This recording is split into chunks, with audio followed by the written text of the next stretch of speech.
आज हम बात करते हैं प्लास्टर के बारे में। प्लास्टर हम लोगों को किस किस चीज़ के बारे में जानना है और किस किस चीज़ों में सावधानी बरतना है हम लोगों को।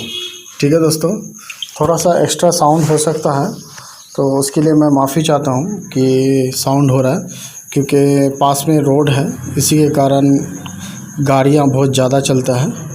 तो स्टार्ट करते हैं हम सब प्लास्टर के बारे में। सबसे पहला पॉइंट है कि रफ सरफेस, ठीक है, जो आपका आरसीसी वाल है, आरसीसी जितना भी आपका कॉलम है, उसके बाद स्लैब है, उसके बाद आपका जितना भी आरसीसी में आता है, आप लोगों को उसको रफ़ करना पड़ेगा। हथौड़ा से मार मार के आपको रफ़ करना पड़ेगा।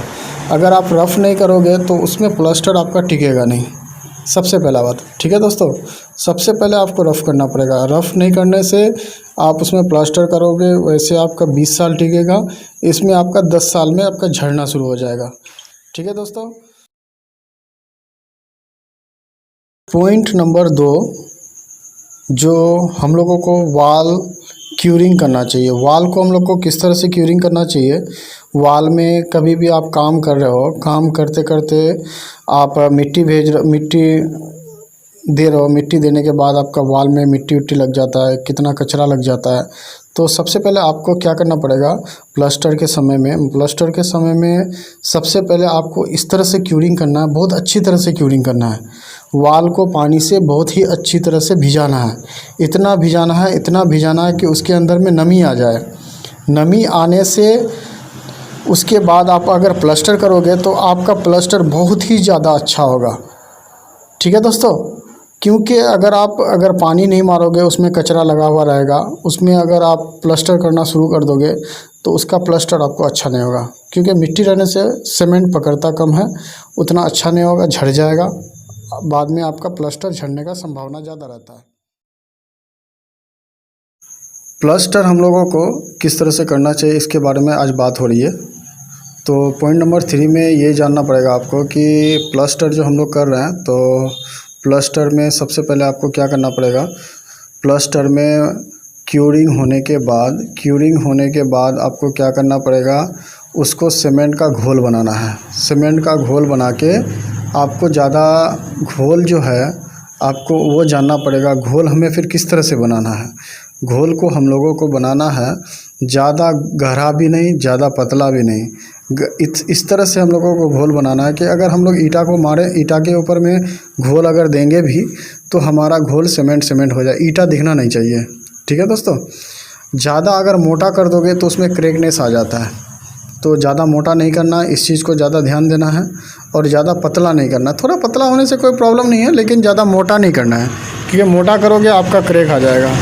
ठीक है दोस्तों, मोटा कभी भी नहीं करना है, थोड़ा सा पतला हो चलेगा, लेकिन घोल आपको मस्टली करना ही पड़ेगा। ठीक है दोस्तों। पॉइंट नंबर 4, आज हम बात कर रहे थे प्लास्टर के बारे में। तो प्लास्टर हम लोगों को किस तरह से करना चाहिए, उसी बेसिक में आज बात हो रही है। तो हम लोगों को प्लास्टर में उसका रेशियो क्या देना चाहिए। प्लास्टर का रेशियो जो होता है कि कितना सीमेंट दें, कितना बाली दें, कितना सेंड दें। ठीक है, तो हम लोगों को किस तरह से देना चाहिए प्लास्टर में, जो सबसे अच्छा हो और सबसे मतलब मजबूती हो, कोई किस्म का कोई प्रॉब्लम ना हो। तो हम लोगों को कैसा रेशियो यूज़ करना चाहिए। ठीक है दोस्तों, हम लोगों को रेशियो यूज़ करना चाहिए लगभग में 1/4, ठीक है, या फिर 1/5, 1/4 या 1/5, इसलिए हम लोगों को यूज़ करना चाहिए। या फिर आपका सपोज डेट, ठीक है, आप 1 तसला सीमेंट दे रहे हो तो आपको 4 तसला बाली देना पड़ेगा, सेंड देना पड़ेगा। अगर 1 तसला आप सीमेंट दे रहे हो तो 4 या 5 तसला आपको बाली देना पड़ेगा। अगर 4 दे रहे हो तो 4 का 1 का 4 हो गया। अगर 5 तसला दे रहे हो बाली तो फिर 1 का 5 हो गया। तो आप लोगों को 1 का 5 या फिर 1 का 4 देना है। ठीक है दोस्तों, इस रेशियो को आप लोग को यूज़ करना है। कुछ भी हो जाए, इसी रेशियो को आप लोग को यूज़ करना है, कोई दूसरा रेशियो में नहीं जाना है। आपको बहुत तरह का बातें सुनाया जाएगा कि हाँ इस रेशियो को दीजिए, ये रेशियो ज़्यादा मजबूत होगा। आपको किसी का बात नहीं सुनना है, आपको सिर्फ 1/4 या 1/5 का ही रेशियो बनाना है। पॉइंट नंबर 5 हम लोग बात कर रहे हैं प्लास्टर के बारे में। तो 4 पॉइंट हो चुका है, तो 5वां पॉइंट है।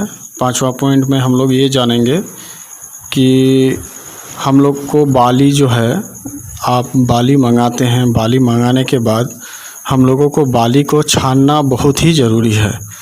बाली को अगर आप नहीं छानेंगे, उसमें छोटा छोटा पत्थर रहता है, छोटा छोटा मिट्टी रहता है, ठीक है, तो उसके वजह से आपका प्लास्टर में फिनिशिंग नहीं आएगा। तो मोस्टली आपको क्या करना पड़ेगा, आपको जाली बनाना पड़ेगा। जाली बनाने के बाद आपका जो बाली है, उस बाली सेंड को, ठीक है, आपको छानना बहुत ही ज़रूरी है। अगर आप नहीं छानेंगे तो नहीं होगा।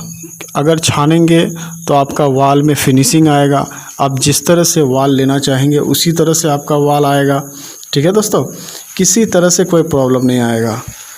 तो आपको सबसे पहले बाली को छानना है, कुछ भी हो जाए बाली को छानना ही है, ठीक है दोस्तों।